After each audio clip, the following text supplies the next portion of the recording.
as promessas de Deus são cumpridas em nossas vidas e na Igreja do Senhor Jesus. Bom dia, queridos, graça e paz do Senhor. Hoje é domingo e nós estamos estudando hoje a lição de número 7 da nossa revista Palavra e Vida, revista da nossa Convenção Batista Fluminense. O texto da lição de hoje está baseado em Atos 2, 42 a 47. O tema da lição de hoje, a igreja em Atos. Qual o objetivo dessa lição? Bom, o objetivo é que, ao concluir este estudo, você possa entender como que a igreja primitiva desenvolveu características fundamentais, se tornando um parâmetro para as novas igrejas que haveriam de surgir. E esse parâmetro deve ser mantido por nós.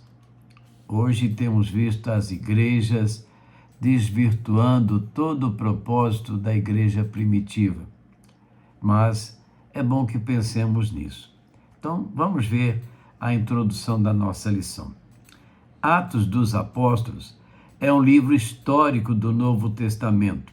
Portanto, este livro, inspirado pelo Senhor, nos permite, sob a ótica de Lucas, perceber os primeiros passos daquela que chamamos igreja primitiva. Como foi formada essa igreja no seu início? Quais eram as ênfases dadas pelos apóstolos? É de suma importância que estudemos seu início para analisar o que temos feito e para onde devemos ir como igreja do Senhor Jesus. Nesta lição, daremos atenção a esta temática, que Deus nos ensine a amar a sua igreja todos os dias. Primeiro momento, então, o Espírito Santo e a igreja. Após a manifestação permanente do Espírito Santo na igreja primitiva, durante sua missão de espalhar o Evangelho, algumas características distintas surgiram. É crucial entender que a missão da igreja e a presença do Espírito Santo estão intrinsecamente ligados. Uma igreja sem missão não está cumprindo seu propósito. Assim, como uma igreja sem a atuação do Espírito Santo não pode ser considerada como tal. Vamos lembrar que a ação do Espírito Santo nos move para que vivamos uma vida digna da presença do Senhor. Não é uma vida de manifestações mirabolantes, não.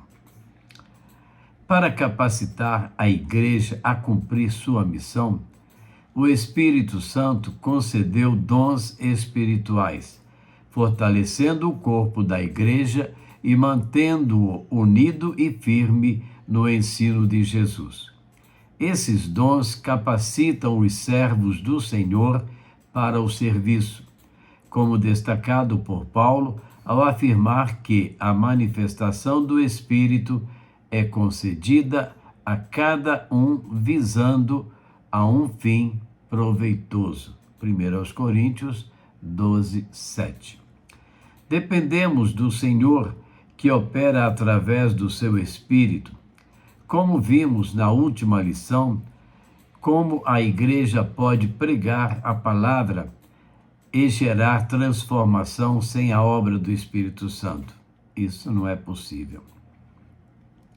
Desde pregação até investimento em missões, tudo é guiado pela palavra iluminada pelo Espírito Santo. Jesus prometeu aos discípulos poder para testemunhar antes de ascender ao céu, mas apenas quando o Espírito Santo descesse sobre eles, capacitando-os para a missão global a partir de Jerusalém. Atos 1:8.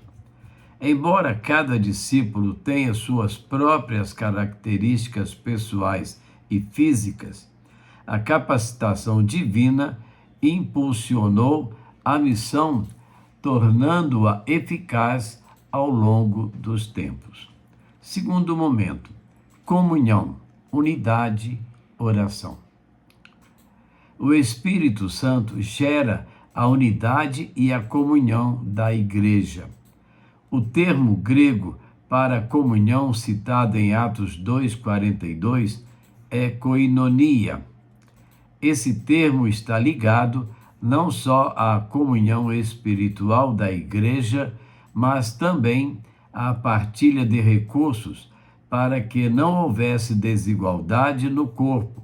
Imagine pessoas com múltiplas diferenças entre si, famílias diferentes, variadas classes sociais, histórico de vida, conceito e estilo de vida distintos, mas que são como membros de um mesmo corpo.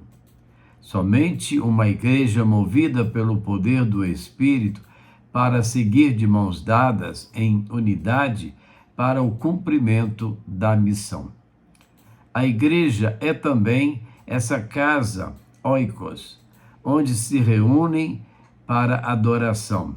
Lucas relata um local fixo, o templo, um ponto de referência, mas também cita as casas, onde havia diariamente o partir do pão.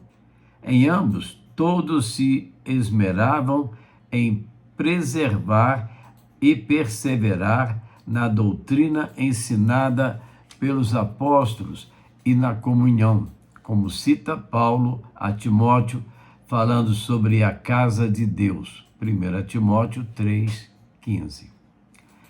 Cada casa servia às pessoas e promovia o propósito dos apóstolos e dos líderes da segunda geração de cristãos, guiados pelo Espírito Santo. Em Atos 2:42, vemos a comunhão unida por propósitos e amor, alimentada pela vitalidade espiritual. A oração era fundamental para discernir a vontade de Deus e encorajar os crentes, mesmo diante da perseguição. Era o elo entre a vontade divina e a prática diária da igreja. Uma igreja saudável cresce unida na missão de amar, servir e cuidar uns dos outros, reconhecendo a total dependência de Deus e da sua palavra. Terceiro momento, etimologia, igreja. O termo mais utilizado para definir igreja no Novo Testamento é eclesia ou eclésia, que significa fora de, kalel, chamar ou convocar. Sendo assim, temos a tradução literal para chamados para fora. Esta expressão sempre foi muito bem aceita pela tradição e história da igreja, até mesmo pela sua natureza missiológica, que faz todo sentido ao estudarmos Atos dos Apóstolos. Pois é, estão chamados para fora, para levar a palavra aos mais distintos lugares. Podemos analisar a etimologia e chegar a esta conclusão diante de estudos teológicos ou análises exegéticas. Entretanto, a igreja é referenciada no Novo Testamento com muitos outros nomes e expressões, como, por exemplo, corpo de Cristo, noiva de Cristo, esposa de Cristo, entre outras. A igreja no Novo Testamento, liderada pelos apóstolos, inaugura um novo tempo. E esta igreja nos ensinará muitas coisas que farão sentido para dizer de fato como devemos viver aqui e agora. O termo do Antigo Testamento, que foi traduzido do hebraico para o grego na Septuaginta, que traz a ideia de igreja, é kahal, que significa assembleia ou congregação. Esta expressão no Antigo Testamento é utilizada para se referir à Assembleia do Povo de Deus, Deuteronômio 9:10. Assembleia de Profetas, 1 Samuel 19:20.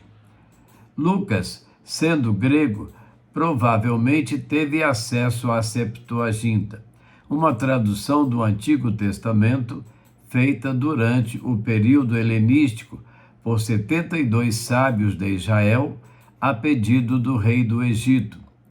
Paulo também faz referência à Septuaginta em suas cartas.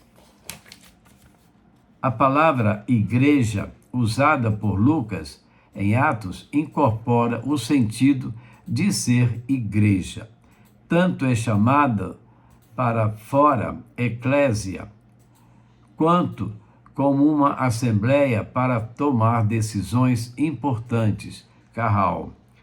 Outra prova do uso constante da Septuaginta nas primeiras comunidades cristãs é o uso da palavra doxa, que significa opinião, mas que foi traduzido na Septuaginta e ganhou mais um significado, passado a ser traduzido como glória, conforme afirma o site da Sociedade Bíblica do Brasil.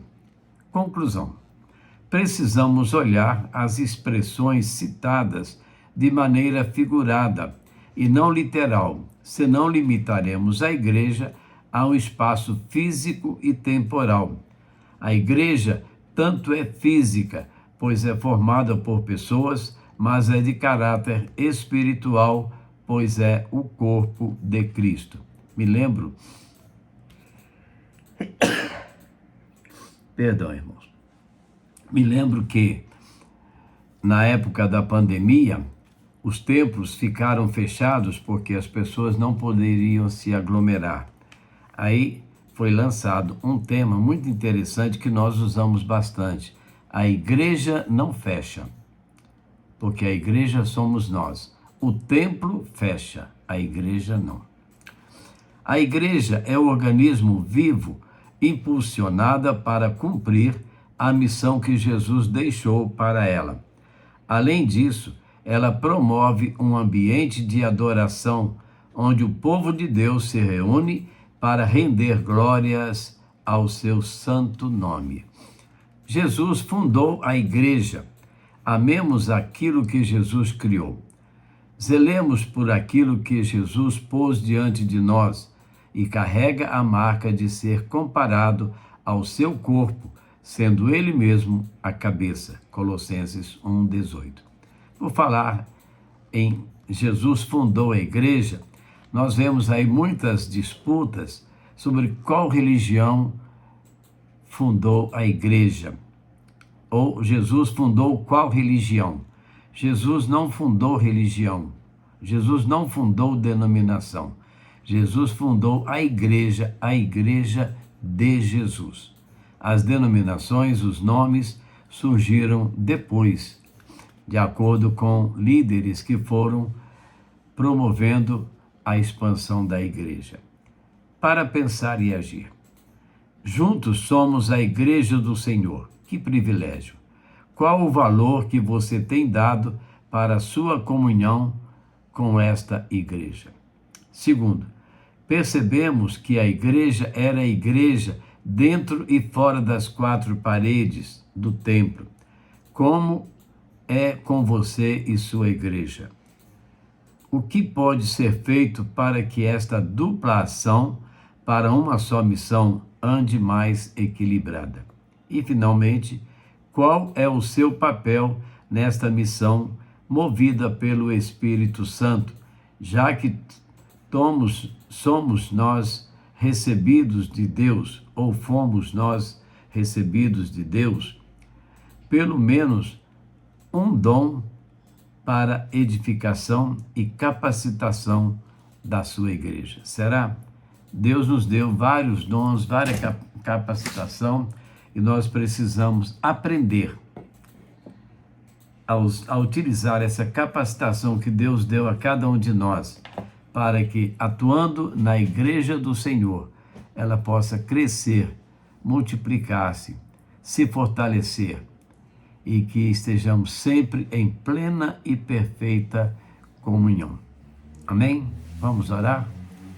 Santo e eterno Deus, Criador do céu e da terra, nós te clamamos, Deus, abençoa-nos, ó Deus, como igreja do Senhor. Nós somos a tua igreja, Senhor. O templo é a casa onde nos encontramos para te adorar, para vivermos a plena comunhão com o Senhor e uns com os outros. Fortalece, ó Deus, a cada um de nós. Capacita-nos para fazer a tua obra. Ajuda-nos, ó Deus, no entendimento da tua palavra, para que possamos passar à frente a mensagem de salvação. Usa-nos, ó Deus, para que o teu nome através de nós seja glorificado. Não nós, mas o teu santo nome, Pai. Nós clamamos ao Senhor. Abençoa as nossas vidas, abençoa as nossas famílias, abençoa o teu povo, abençoa as tuas diversas igrejas espalhadas pelo mundo, Pai. E que elas possam cumprir a sua missão de levar o Evangelho às almas perdidas. Muito obrigado, Deus, porque o Senhor cuida de nós com amor e carinho, e que nós sejamos recíprocos em amar o Senhor a cada momento. No nome de Jesus nós oramos. Amém. Vamos pregar as boas novas. Vamos falar do amor de Cristo. Vamos falar que só Jesus Cristo salva, porque debaixo do céu nenhum outro nome é dado entre os homens pelo qual podemos ser salvos.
E assim, queridos, estamos chegando ao final de mais uma EBD com você, a nossa EBD em casa. Queremos dizer a você que hoje, domingo, que você que está em casa possa aproveitar esses momentos em família, junto com toda a família, os filhos, a esposa, o esposo, e que o amor de Deus possa reinar na vida de vocês. Que a cada momento a comunhão do Senhor possa restabelecer a união, a força, e que o amor de Deus seja constante na vida de cada um de nós. Aproveitemos o almoço em família, à tarde, e logo mais vá à casa do Senhor. Vá à igreja, junto com os demais irmãos, para adorar o Senhor, para celebrar ao Senhor. não fique em casa. É muito gostoso estar ali na casa de Deus, nos cumprimentando, nos relacionando. Esperamos você, tá bom? Que Deus te abençoe. E amanhã, segunda-feira, estaremos de volta, trazendo para você, se Deus permitir, mais uma devocional, mais uma reflexão da palavra do Senhor para a edificação das nossas vidas. A todos, um bom dia na graça e paz do Senhor Jesus. Amém?